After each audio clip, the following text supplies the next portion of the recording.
Hi everyone, it's me, number 4.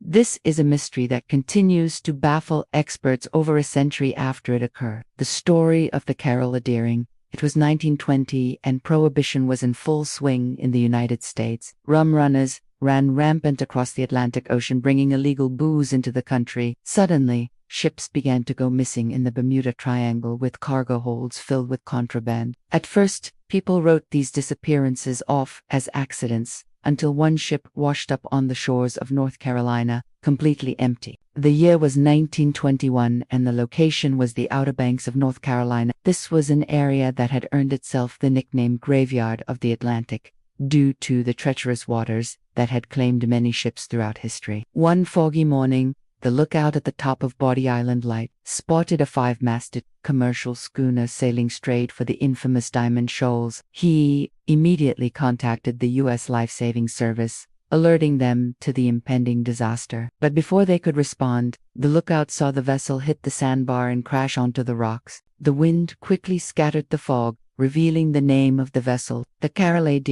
A rescue boat named the Onaway was dispatched immediately. But when they arrived, the ship was a complete loss. There was no one on board. As the story goes, the captain of the Onaway, a man by the name of B.F. Perryman, later said, "I have been around ships and on the sea most of my life, and have seen many vessels in distress. But I never before or since I've seen a case of wreck, abandonment, and mystery all combined, as was done in the Deering case." When he said this, he was referring to the fact that not only were there no crew members on board the stricken vessel, but their lifeboats were still there, too, suggesting that they had abandoned ship, but not in the way one would expect. The captain attempted to board the ship to search for survivors, but strong waves kept pushing him away from the ship, so he attempted to swim toward the vessel instead. But before he could reach it, another wave knocked him unconscious, and he woke up back on his boat with several broken ribs. When news spread about the missing crew, a massive search effort was initiated. Every available craft was sent out to scour the ocean in search of the men.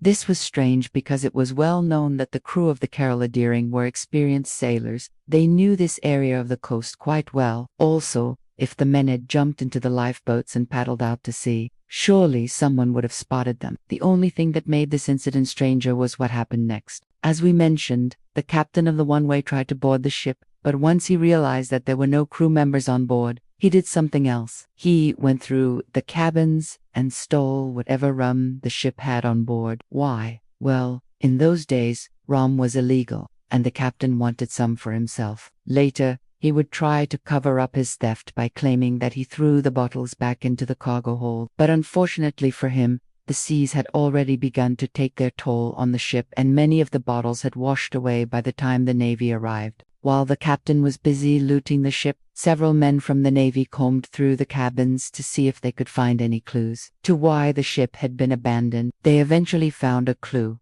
that would lead to one of the more bizarre theories surrounding this case: a typewriter. Someone had used the typewriter to print out a letter that read, "All hope is lost. We are dying.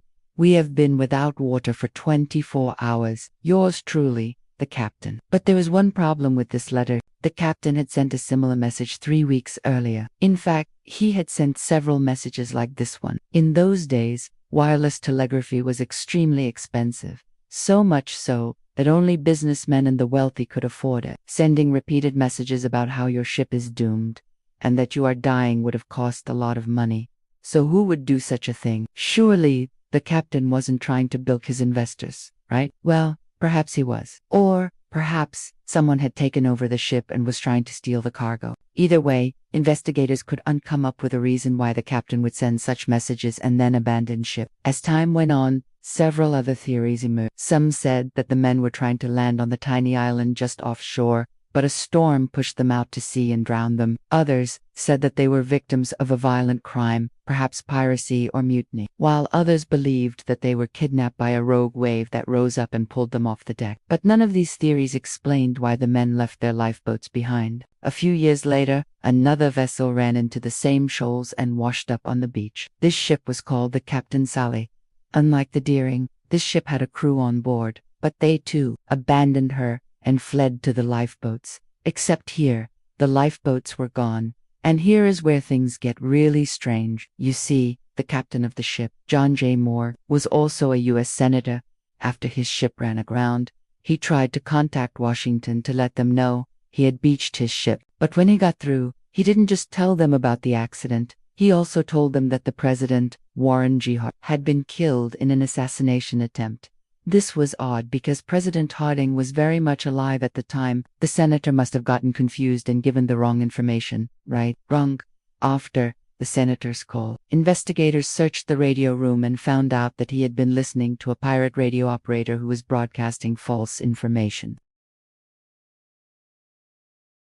Once word got out that the president had been shot, the markets would surely go wild with speculation, allowing the pirate to sell his stocks and make millions. Of course, by the time the senator realized that the information was incorrect, the damage had already been done. The U.S. government had launched a full investigation into the matter and the senator's career was ruined. In the end, the whole debacle led to the passing of new legislation that prevented people from using the radio to spread false information. But what did it have to do with the disappearance of the Carroll A? If the senator had fallen prey to a pirate radio operator, then perhaps the crew of the Deering had as well. To test this theory, the U.S. Navy began tracking down every ship that had contacted the Carroll A before she was abandoned, and discovered that almost all of them had recently sent messages to the Deering. The Navy tracked down the owners of those ships and found that all of them had been involved in smuggling rum from the Bahamas to New York City. They even found out that the owner of the Carroll A was in cahoots with a man named Otto Kelly, who was rumored to be the biggest bootlegger in the world. As it turned out, the Carroll A wasn't your average commercial schooner. She was a rum runner, plain and simple. And when the Navy found out who she was really working for, they launched a full-scale manhunt. They discovered that the alleged mastermind behind the operation was a man named William W.